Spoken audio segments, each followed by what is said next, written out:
বেলাল রাদিয়াল্লাহু আনহুর কথা, তাকে কিভাবে পিটানো হয়েছে আপনারা সবাই কম বেশি জানেন। আরবের জাস্ট গরমে যদি একটা উমরা করেন তাহলেই বুঝতে পারবেন যে গরমটা কেমন হতে পারে। কয়েকদিন আমাদেরকে রাস্তায় নামাজ পড়তে হয়েছে, এত ভিড় ছিল, ওখানে সেজদা দেওয়ার মতো কোনো পরিবেশ থাকে না, এত এত মানে গরম। ওখানে দাঁড়িয়ে থাকলে আপনার পায়ে মনে ফোসকা পড়ে যাবে। ওখানে একটা মানুষকে সারাদিন শুইয়ে রাখা হলে উত্তপ্ত বালুর মধ্যে, উপরে যদি পাথর চাপা দেওয়া হয়, আর সে তখনও বলতে থাকছে আহাদুন আহাদ, আল্লাহ এক, আল্লাহ এক, তাহলে তার ইমানের জজবা চিন্তা করে। এই জীবন মহাকাব্য রচনা করেছে।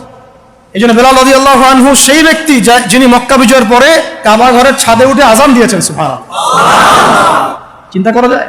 তিনি সেই ব্যক্তি যার কথা নবী সাল্লাল্লাহু আলাইহি ওয়াসাল্লাম যখন আলোচনা করতেন তখন বলতেন যে বেলাল, যখনই আল্লাহ আমাকে জান্নাত দেখান তখন তোমার পায়ের আওয়াজ আমি আগে আগে শুনতে পারি। তুমি কি এমন আমল করো? তিনি বলছেন, আমি তো এক্সট্রা এমন কোনো আমল করি না, তবে যখনই আমার ওযু ছুটে যায় তখন আমি আবার ওযু করি এবং সেই ওযু দিয়ে আমি 2 রাকাত নামাজ পড়ি, তাহিয়াতুল ওযু। এটা আমরা আমল করার চেষ্টা করবো। আল্লাহ পাক আমাকে তৌফিক দান করেন, আপনাদেরকে তৌফিক দান করেন। উহুদ যুদ্ধ চলছে, শুরু হবে যুদ্ধ, সবাই শুনছে। ঠিক সেই সময় একজন সাহাবী হানজালা রাদিয়াল্লাহু আনহু সদ্য বিয়ে করেছেন, বাসর করেছেন গত রাতে, ফরজ গোসল করার সময় পান নাই, যুদ্ধের ডাক এসেছে, চলে গেছে এবং যুদ্ধ করতে করতে তিনি শহীদ হয়েছেন। যুদ্ধের পরে তার লাশটাকে দেখা গেল যে সেই লাশটা মাটি থেকে শূন্যে ভেসে আছে এবং লাশ থেকে পানি ঝরে পড়তেছে। নবীজি বললেন যে সাল্লাল্লাহু আলাইহি ওয়াসাল্লাম যে ফেরেশতারা তাকে গোসল দিচ্ছে। এটাও মহাকাব্য, এগুলো মহাকাব্য, রচনা করে যাওয়া মহাকাব্য। তো হানজালা রাদিয়াল্লাহু আনহুর এই ঘটনাটা আপনারা পড়বেন। এরপরে অনেক আছে, আমি বলতে থাকলে অনেক সময় চলে যাবে। হামজা রাদিয়াল্লাহু আনহু নাম শুনেছেন? হামজা রাদিয়াল্লাহু আনহু উহুদের দিনে এমনভাবে যুদ্ধ করছিলেন যে তাকে যে হত্যা করেছে সেও বলেছে যে সে এমনভাবে যুদ্ধ করছিল মনে হচ্ছিল সে একজন উড়ন্ত বাজ পাখি। সামন থেকে আমি তাকে আঘাত করার কোনো সুযোগ পাই নাই, পিছন থেকে পাথরের পিছন থেকে তাকে আমি দূর থেকে একটা বর্ষা নিক্ষেপ করেছিলাম, এই বর্ষা গিয়ে তার নাভির নিচে গিয়ে লাগে, পিছন দিয়ে বের হয়ে যায়। কিন্তু এই অবস্থাতেও তিনি তরোয়াল নিয়ে আমার দিকে তেড়ে আসতেছিলেন আমাকে মারার জন্য, কিন্তু তিনি পেরে ওঠেন নাই, পড়ে গেছে। তারপরে তার লাশকে চিরে ফেলা হয় এবং কলিজাটা বের করে দাঁত দিয়ে কামড়ে খাওয়ার চেষ্টা করা হয়েছে। হামজা রাদিয়াল্লাহু আনহু ছিলেন বদর যুদ্ধের সবচেয়ে শ্রেষ্ঠ সাহাবী, বীর সাহাবী, যার হাতে অনেক কাফের মারা গেছে। এই জন্য উতবা, শায়বা এদের এক পরিবারের পক্ষ থেকে একটা আক্রোশ ছিল যে যুদ্ধে জিতি আর না জিতে হামজাকে মারতে হবে। এই জন্য ওয়াহশী নামক একজন ব্যক্তিকে তারা হায়ার করেছিল। পরবর্তীতে সেই ওয়াহশী তিনিও ইসলাম কবুল করেছেন, আলহামদুলিল্লাহ। তাকে অনেকে হামজার কাতেল বলত। পরে মুসাইলামা কাযযাবের হত্যা আল্লাহ পাক এই ওয়াহশীর হাতে করেছেন। সুবহানাল্লাহ, আল্লাহ পাক তাকদীর ঘুরিয়ে দিয়েছিলেন। হামজা রাদিয়াল্লাহু আনহুর এই আত্মত্যাগটা কিন্তু ইতিহাস হয়ে আছে, মহাকাব্য হয়ে আছে না? এমন এত মহব্বত নবী সাল্লাল্লাহু আলাইহি ওয়াসাল্লাম তাকে করতেন, এত মহব্বত করতেন যে ওয়াহশী যখন ইসলাম কবুল করতে আসছেন জিজ্ঞাসা করছেন যে তুমি কিভাবে, কাইফা কাতালতাল হামজা, হামজাকে কিভাবে হত্যা করেছিলেন? তিনি ব্যাখ্যা করলেন এইভাবে হত্যা করেছে। তখন নবীজি বললেন যে যদি তুমি আমার থেকে তোমার চেহারাটাকে দূরে রাখতে পারো তাহলে সেটাই করো। মানে তার হাতে ইসলামের বায়াত নিয়েছেন, ইসলাম কবুল করলেন, তারপরে নবীজি বললেন যদি তুমি তোমার চেহারাটাকে আমার থেকে দূরে রাখতে পারো, দূরে রাখো। আর আমরা তো বিগত 20-30 বছরের মানে অগণিত জুলুমকে জাতীয় খবর ঘোষণা করতে চাচ্ছি। হ্যাঁ, আপনারা এমন যে আমি মক্কা বিজয় করছি। আপনারা কি মক্কা বিজয় করছেন যে সবাইকে গণমাফ করতে যাচ্ছেন? আবু সাঈদের কিসাস কবে হবে? আবু সাঈদের কিসাস কবে হবে এটা দেখার অপেক্ষায় আছি আমরা। মুগ্ধদের কিসাসটা কবে হয় সেটা দেখার অপেক্ষায় আছি আমরা। তাদের সময় মাঠে যারা ছিল, যারা নির্দেশ দিয়েছে, যারা পিছনে ছিল, যারা পর্দার আড়ালে ছিল, তাদের কি হয় পরিণতি শেষ পর্যন্ত, এটা আমরা দেখার অপেক্ষায় আছি। জালেমকে তার শাস্তি দিতে হবেই, আইনের একদম সুশাসন নিশ্চিত করতে হবে। না হলে দেখবেন এরা যদি পার পেয়ে যায়, এরা অন্য স্রোতে এসে আবার জুলুম করবে না, কোনো গ্যারান্টি নেই, কোনো গ্যারান্টি নেই। আপনাদেরকে একটা কথা বলে রাখি, বদর যুদ্ধের সময় 70 জন বন্দী হয়েছিল, মনে আছে? এই বন্দীদের ব্যাপারে কি করা হবে মাশওয়ারা হচ্ছে। অনেকের অনেক মত, এখানে উমর ইবনুল খাত্তাবের একটা মত ছিল, নাম তো শুনেছেন। উমর রাদিয়াল্লাহু আনহু মত হচ্ছে, ইয়া রাসূলুল্লাহ, সবগুলাকে হত্যা করতে হবে। কেন? আল্লাহ পাক বলেছেন নূহ আলাইহিস সালামের কণ্ঠে, রব্বি লা তাযার আলাল আরদি মিনাল কাফিরিনা দাইয়ারা ইন্নাকা ইন তাযারহুম ইউদিল্লু ইবাদাক ওয়া লা ইয়ালিদু ইল্লা ফাজিরুন কাফারা। আল্লাহ, তুমি এই জমিনের মধ্যে, নূহ আলাইহিস সালাম এই দোয়াটা করেছিলেন, আল্লাহ তুমি এই জমিনের মধ্যে একটা কাফেরকে অবশিষ্ট রেখো না। এটা ওই সময়কার কথা বলছে, যখন মহাপ্লাবন আসবে তার আগের কথা। তিনি 950 বছর দাওয়াত দিয়েছিলেন। দাওয়াত দিয়ে যখন এই অবস্থা, 40 জন মানুষ ইসলাম কবুল করছে আর কি, তখন তিনি এই দোয়াটা করতে বাধ্য হয়েছে এবং আল্লাহ পাক সেই দোয়া কবুলও করেছিলেন, সবাইকে সমূলে ধ্বংস করেছিলেন। তো উমর রাদিয়াল্লাহু আনহু বলছেন, ইয়া রাসূলুল্লাহ, বদরের এই বন্দীদের ব্যাপারে আমার মাশওয়ারা হচ্ছে এটা, মুক্তিপণের দরকার নাই, হ্যাঁ, ওদেরকে অন্য কোনো দিকে ফোকাস করার দরকার নাই, এদের সবগুলোকে গর্দান নামায় দেন, শেষ, খালাস। এরা যদি থাকে পরে আপনার বিরুদ্ধে আবার ষড়যন্ত্র করবে। তো শেষমেশ তার রায়টা কিন্তু কবুল করা হয় নাই, বরং রক্তপণ এবং মুক্তিপণ নেওয়া হয়েছে এবং আরো অনেক পদ্ধতি অবলম্বন করা হয়েছে। কিন্তু সূরা আনফালে আল্লাহ রাব্বুল আলামিন উমর রাদিয়াল্লাহু আনহুর এই মতটার প্রশংসা করেছেন, পড়ে দেখেন আপনি। তাই খুব বেশি ভালো হইতে চান না আপনারা, এত বেশি ভালো হওয়ার দরকার, হ্যাঁ, মামা চাচা খালু ধরে ধরে এভাবে পার করে দিয়েন না। ও পার পেয়ে গেলে পরের বার আপনাকে পার করবে না, আপনারা ভুল করতেছেন। যাদের হাতে এরকম 100-200 ক্রস ফায়ারের রক্ত লেগে আছে, এদেরকে যদি আপনি মাফ করে দেন, তাহলে আপনার চেয়ে বড় আহাম্মক বোকার পৃথিবীতে কেউ নাই। কি বলেন এগুলা? ইসলামের বিধান হচ্ছে একজন মানুষকে যদি কেউ হত্যা করে অন্যায় ভাবে, তাকেও শাস্তির আওতায় এনে মৃত্যুদণ্ড কার্যকর করতে হবে। আর যাদের হাতে এরকম 10টা 20টা 30টা করে ক্রস ফায়ারের রক্ত লেগে আছে, আপনি ওদেরকে মাফ করে দিবেন? এত বেশি ভালো হইতে ইসলাম শিখায়নি তো আমাদেরকে। এগুলো তো ভালো না, এগুলো বোকামি। এগুলো কি?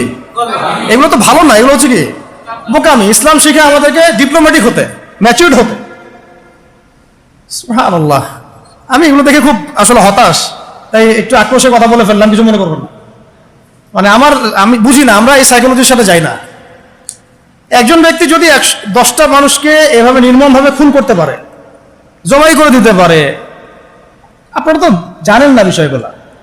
মানে একটা রুমে গিয়ে একদম বেদর পিঠে একজনকে হাত পা ভেঙে দিয়ে পরে পাশের রুমে এসে ভিডিও গেমস খেলতেছে, পাবজি ভিডিও গেমস খেলতেছে। এই মানুষগুলোকে আপনি যদি মাফ করে দেন, তাহলে তো আসলেই বলবো যে আপনার চেয়ে বড় আহাম্মক আর গর্ধপ আর কি বলবো, কি শব্দ ইউজ করবো, আপনার চেয়ে মানে জাতীয় প্রতারক আর কেউ নাই। আপনাদের মানে যদি এরকম কেউ করেন, তাহলে জাতির রিপ্রেজেন্টেটিভ হওয়ার যোগ্যতাই নেই আপনাদের। আমার কথা মাইন্ড করেন না, আমি খোলামেলা কথা বলে দিলাম। কারণ এখন সব কথা কিছু কথা খোলামেলা আপনাদেরকে বলতে হবে, না হলে অনেক কথা ইনসাফ হবে না। ইনসাফ করতে হবে, আল্লাহ পাক আমাদেরকে বড় তৌফিক দান করেন। আর 2-4টা বলে শেষ করছি। আপনাদেরকে একজন সাহাবীর নাম বলি, তালহা রাদিয়াল্লাহু আনহু। কি নাম? উহুদ যুদ্ধের দিন আল্লাহ নবী সাল্লাল্লাহু আলাইহি ওয়াসাল্লাম কিন্তু একটু বিপর্যয়ের মধ্যে পড়েছিলেন, মনে আছে? চারদিক থেকে তাকে আক্রমণ করা হয়েছে। খালিদ বিন ওয়ালিদ তখন তিনি মুসলিম হন নাই, এসে আক্রমণ করেছেন, পিছন থেকে সাহাবীদেরকে আক্রমণ করেছেন, অনেক সাহাবী শহীদ হয়েছেন। আর নবী সাল্লাল্লাহু আলাইহি ওয়াসাল্লামের কাছেও প্রায় 11 জনের মতো আছেন, বাকি সবাই ছত্রভঙ্গ হয়ে গেছেন। আর তো ছত্রভঙ্গ হয়ে যাওয়ার সময় মাত্র 2 জন সাহাবী ছিলেন মুহাজির, আর বাকি 9 জন ছিলেন আনসার। তো একে একে আনসার সাহাবীরা শহীদ হতে লাগলেন। আর 2 জন মুহাজির সাহাবীর মধ্যে একজন সাদ বিন আবি ওয়াক্কাস, একজন হচ্ছেন তালহা বিন উবাইদুল্লাহ রাদিয়াল্লাহু আনহু। সাদ রাদিয়াল্লাহু আনহু তীর ছুটছেন। আল্লাহ নবী সাল্লাল্লাহু আলাইহি ওয়াসাল্লাম তাকে লক্ষ্য করে বলছেন, হে সাদ, আমার পিতামাতা তোমার প্রতি কুরবান হয়ে যাক, তুমি তীর ছুড়ো। সুবহানাল্লাহ। সাহাবীরা সবাই বলতেন, ইয়া রাসূলুল্লাহ, আপনার জন্য আমার পিতামাতা কুরবান হোক। আল্লাহ নবীজি নিজে বলেছেন, হে সাদ, তোমার জন্য আমার পিতামাতা কুরবান হোক। এই একমাত্র সাহাবী যিনি ইসলামের ইতিহাসে প্রথম তীর নিক্ষেপ করেছিলেন, সাদ বিন আবি ওয়াক্কাস রাদিয়াল্লাহু আনহু। আর তালহা রাদিয়াল্লাহু আনহু তরোয়াল চালাচ্ছিলেন। বলা হয়েছে, ইতিহাসের পাতায় এসেছে, সিরাতের পাতায় এসেছে, যে তার গায়ে, মানে তালহা রাদিয়াল্লাহু আনহুর গায়ে তখন প্রায় 40 থেকে 50টা আঘাতের চিহ্ন লেগেছে, বর্ষার তীরের তরোয়াল। এই অবস্থায় তিনি নবী সাল্লাল্লাহু আলাইহি ওয়াসাল্লামকে কাঁধে উঠিয়ে উহুদ পাহাড়ের একটা পার্শ্বদেশ দিয়ে উপরে উঠিয়ে সেফ একটা জায়গায় নিয়ে রেখে দিয়েছেন। নবীজি বলেছেন, তোমরা যদি কোনো জীবন্ত শহীদকে দেখতে চাও, তাহলে তালহাকে দেখো। এগুলো হচ্ছে সত্যিকারের মহাকাব্য, এগুলো কি সত্যিকারের চিরস্থায়ী মহাকাব্য। আপনারা যদি এই একজন সাহাবী সাদ বিন মুআজ তার নাম শোনেন, দেখবেন খন্দকের যুদ্ধে তিনি মহাকাব্য রচনা করেছেন। খন্দকের যুদ্ধে একটা ক্রুশিয়াল অবস্থা ছিল, সেই সময় তিনি সামনে আকবরে যুদ্ধ করতে গিয়ে তার হাতের মধ্যে তীর লাগে, এই তীরটা ছিঁড়তে গিয়ে তার হাতের ভ্যানটা ছিঁড়ে যায়, রক্তটা ছিঁড়ে যায় বের করতে গিয়ে। তো এই অবস্থায় আস্তে আস্তে তার শাহাদাত হয়েছে। কিন্তু শাহাদাতের আগে তিনি আল্লাহর কাছে দোয়া করেছিলেন, আল্লাহ যদি কুরাইশদের সাথে আরো কোনো যুদ্ধ বাকি থাকে আমাকে তাহলে জীবিত রেখো। এবং তার শাহাদাতের সময় তিনি বলছেন, এরপর থেকে ইসলামের উপর তারা আর আক্রমণ করতে পারবে না, কারণ আমি এমন দোয়া করেছিলাম যে আল্লাহ যদি কুরাইশদের সাথে আরো কোনো যুদ্ধ বাকি থেকে থাকে আমাকে জীবিত রেখো। তার আগ মুহূর্তে তিনি বনু কুরাইজার যে গাদ্দারি বেঈমানি, ওই বেঈমানির শাস্তি দিয়ে তিনি দুনিয়া থেকে বিদায় নিয়েছেন। সাদ বিন মুআজ, যার জানাজায় নবীজি বলেছেন যার জানাজার সালাতে ৭০,০০০ ফেরেশতা শরীক হয়েছে। এগুলো মহাকাব্য। আপনারা যদি আরো সামনে যান আপনারা মুতার যুদ্ধের ঘটনা পাবেন। এই কয়েকটা বলে শেষ করছি। এটা বলতে গেলে আসলে আমি নিজেকে ধরে রাখতে পারি না, আর ধরে রাখার মতো আসলে অবস্থাও না। ইসলামের ইতিহাসের সবচাইতে মানে মর্মান্তিক যুদ্ধ হচ্ছে মুতার যুদ্ধ, সবচেয়ে মর্মান্তিক। বদর, উহুদ, খন্দক, খায়বার যত যুদ্ধ আছে এগুলো যুদ্ধ অনেক বড় মাপের। মুতার যুদ্ধের প্রেক্ষাপট এবং সিচুয়েশনটা সম্পূর্ণ ডিফারেন্ট ছিল। এখানে আপনাদেরকে আমি ৩ জন শ্রেষ্ঠ বীরের মহাকাব্য শোনাচ্ছি। কয়জন? 3 জন শ্রেষ্ঠ বীর পুরুষের মহাকাব্য। নবী সাল্লাল্লাহু আলাইহি ওয়াসাল্লাম একজন সাহাবীকে পাঠালেন, তার নাম হচ্ছে হারিস বিন উবাইদা। কি নাম বলেন? হারিস বিন উবাইদা, তুমি এই চিঠিটা নিয়ে যাও। এটা তো মদিনা রাষ্ট্র কায়েম হওয়ার পরের কথা, একদম নবম হিজরতের 8ম বছরের দিকের কথা আর কি। তখন ততদিন হুদাইবিয়ার সন্ধিও হয়ে গেছে এবং কাজা ওমরা আদায় হয়ে গেছে এবং খায়বার যুদ্ধ জয় হয়ে গেছে। খায়বারের পরের কথা এটা আর কি, যে হারিস বিন উবাইদা তুমি এই চিঠিটা নিয়ে যাও, ওই রোমকদের কাছে যাবা। তখন তো সুপার পাওয়ার 2টা, রোমানরা এবং পার্সিয়ানরা। তো এখনকার ওই যে এই কন্টিনেন্টের ন্যাটো আর ওই কন্টিনেন্টের চায়না রাশিয়ার মতো জেনে পারতেছে। তো সে গেল ওখানে। সুরাহবিল আল গাসসানি একজন শাসক ছিলেন ওইখানকার সিরিয়ার। তো সে ওই চিঠিটা দেখে বলতেছে যে আচ্ছা ঠিক আছে বসো, দেখি কি করা যায়। চিঠিতে লিখা আছে ইসলাম কবুল করেন, আল্লাহ পাক শান্তি বর্ষণ করবেন, আসলিম তাসলিম। ওই যে নবী সাল্লাল্লাহু আলাইহি ওয়াসাল্লাম চিঠি আছে না একটা রাষ্ট্রপ্রধানদের কাছে, সে চিঠি পড়ে উদ্ধত আচরণ। আমি এখানকার আমির, আমাকে ওই মক্কার মেষপালকরা চিঠি পাঠায় আপনার। তো কে চিঠি নিয়ে আসছে? যে হারিস বিন উবাইদা। আচ্ছা ওকে বসাও। হারিস বিন উবাইদা রাদিয়াল্লাহু আনহুকে রাষ্ট্রদূত, কিন্তু তিনি রাষ্ট্রদূতকে তারা নির্মমভাবে হত্যা করলো। কথা বুঝতে পারছেন? এবার নবী সাল্লাল্লাহু আলাইহি ওয়াসাল্লামের কাছে খবর যখন আসছে রাষ্ট্রদূতকে হত্যা করেছে, আমার সাহাবীকে, কয়জন সাহাবীকে হত্যা করেছে? 10 জন, 20 জন, 100 জন? একজন সাহাবীকে হত্যা করার প্রতিশোধ নেওয়ার জন্য নবী সাল্লাল্লাহু আলাইহি ওয়াসাল্লাম 3000 বাহিনীর একটা জিহাদি কাফেলা তৈরি করলেন।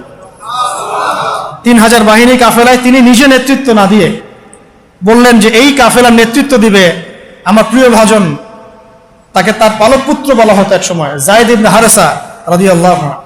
কোন যায়েদ? তায়েফের সফরের সঙ্গী, তায়েফের সফরের একজন সাহাবী তার সাথে ছিলেন, তার নাম যায়েদ ইবনে হারেসা। যখন তায়েফবাসী নবীজিকে মারছিলেন, যায়েদ ইবনে হারেসা রাদিয়াল্লাহু আনহু তার বুক দিয়ে নবীকে জড়ায় ধরেছিলেন যে আমার গায়ে আঘাত লাগুক, তার গায়ে না লাগুক। এই সাহাবী যায়েদ ইবনে হারেসা রাদিয়াল্লাহু আনহু তাকে পতাকা দিয়ে বললেন এই মুতার যুদ্ধের আমির হচ্ছে যায়েদ ইবনে হারেসা। যদি যায়েদ ইবনে হারেসা শহীদ হয় তাহলে পতাকা বহন করবে জাফর ইবনে আবি তালেব, আমার চাচাতো ভাই। কোন জাফর? যিনি আবিসিনিয়ায় গিয়েছিলেন মুসলিমদেরকে নিয়ে হিজরত করতে, মনে আছে? যিনি বাদশাহ নাজাশির সামনে কুরআন তেলাওয়াত করার, সূরা মারিয়াম তেলাওয়াত করার কারণে বাদশাহ নাজাশির চোখ দিয়ে দরদর করে পানি পড়তে শুরু করেছে। ওই বাদশাহ নাজাশিও পরে ইসলাম কবুল করেছে, আলহামদুলিল্লাহ। জাফর রাদিয়াল্লাহু আনহু পতাকা বহন করবে যদি যায়েদ ইবনে হারেসা শহীদ হয়। এরপরে যদি জাফরও শহীদ হয় পতাকা বহন করবে আমার আরেক প্রিয় ভাজন সাহাবী আব্দুল্লাহ বিন রাওয়াহা রাদিয়াল্লাহু আনহু। আব্দুল্লাহ বিন রাওয়াহা রাদিয়াল্লাহু, যাকে যে কোনো মুহূর্তে যদি বলতেন ইসলাম নিয়ে একটা শের বলেন, একটা কবিতা বলেন, ইনস্ট্যান্ট তিনি শের বলে ফেলতে পারতেন। এত সুন্দর, এত উন্নত কাব্য প্রতিভা ছিল তার মধ্যে। এই নষ্ট সংস্কৃতি না, তাদের সংস্কৃতি ছিল একেবারে খাঁটি তাওহীদের সংস্কৃতি। এমনকি কাবা তাওয়াফ করছেন তিনি, তখন কাবা তাওয়াফ করছেন বিদায় কাজা উমরা আদায় করার সময় নবীর সামনে সামনে তিনি ঘুরছেন এবং আবৃত্তি করছিলেন একটা কবিতা কাফেরদেরকে আঘাত করার জন্য। এই কাফেররা দেখো, তোমরা যাকে বের করে দিয়েছিলে তিনি আজকে সসম্মানে এখানে ঘুরতেছে। ওমর রাদিয়াল্লাহু আনহু বলছিলেন যে কাবা তাওয়াফ করার সময় তুমি এগুলো বলছো? নবীজি বললেন ওকে ছেড়ে দাও, সে এমন এমন বাক্য তিলাওয়াত করতেছে, মানে এমন বাক্য সে চয়ন করেছে যেগুলো কাফেরের অন্তরে বর্ষার চাইতেও বেশি বিদ্ধ হচ্ছে, তাকে বলতে দাও। এই হলো আব্দুল্লাহ বিন রাওয়াহা রাদিয়াল্লাহু আনহু, নবীজির অত্যন্ত প্রিয় ভাজন সাহাবী। আব্দুল্লাহ বিন রাওয়াহা যদি শহীদ হয় তাহলে তোমরা তোমাদের মধ্যে থেকে একজনকে আমির নিযুক্ত করে নিও। সাহাবীরা বুঝে ফেললেন এই সফরে আমরা তিনজনই শহীদ হতে যাচ্ছি, কারণ একটা সফরে কখনো তিনজন আমিরের প্রয়োজন হয় না, হয় না।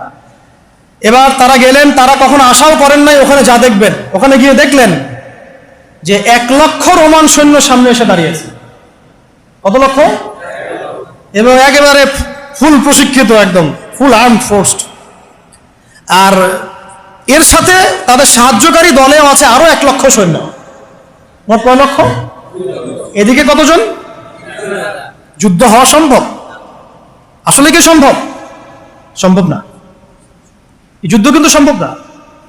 আমরা তো আগে সংখ্যা গরিষ্ঠ হওয়ার কথা চিন্তা করি।